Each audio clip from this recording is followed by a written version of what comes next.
Good morning, this is Cody Nelson with Cover Crop Kings. Just out here checking out this field. This is actually the same field that was in a previous video talking about tillage. So I just wanted to look at this. This was chisel plowed last fall after corn, and wanted to show you some of the washouts here. So this has basically been running most of the spring, and I understand we probably had more rain than normal, more moisture than normal this year, but ultimately we are losing a ton of topsoil. When I say we, I don't mean we, I mean the owners of this land. But look at that cutout. It's actually cut down from the bottom of the water to where it was level at about 2 feet. And the nearest, my estimation is this waterway, as it goes back through the field, runs for about a mile. There's some spots where it gets narrower and deeper and wider and shallower, but it goes clear back to the trees all the way back there. So anyhow, look at the major cutouts we're seeing. When we talk about our erosion loss that we see throughout the Corn Belt, you know, I hear lots of numbers, but I think total we figure like 5.3. I've heard several different figures. I've heard over 6 tons to the acre on average throughout the Corn Belt, between both wind and water erosion. And this is just another example of water erosion. Down here in the valley, we didn't really see near as much wind erosion in this situation, but we saw plenty of that throughout the winter up top, so that's going to help build our average. So this is just part of the reason why I believe that we really need to start incorporating more no-till and cover crop principles throughout the Midwest and really anywhere that we are farming.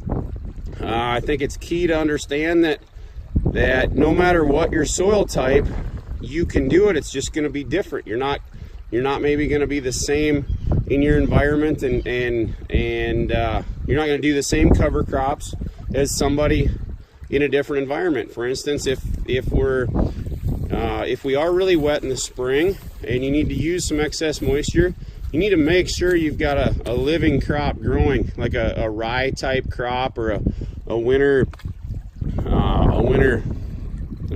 grass, you know, like rye, winter wheat, winter barley, something like that. Where if you're in a real arid environment, you maybe don't need to have something growing, or at least not something that's as aggressive. Maybe you terminated earlier. But I just wanted to look at it. This was level across here. Look at this. This is just, it's like a regular stream. And this has had water in it all spring now. I think it's May 8th. We did just get I haven't checked the rain gauge last night, but I'm guessing 1.5 inches of rain.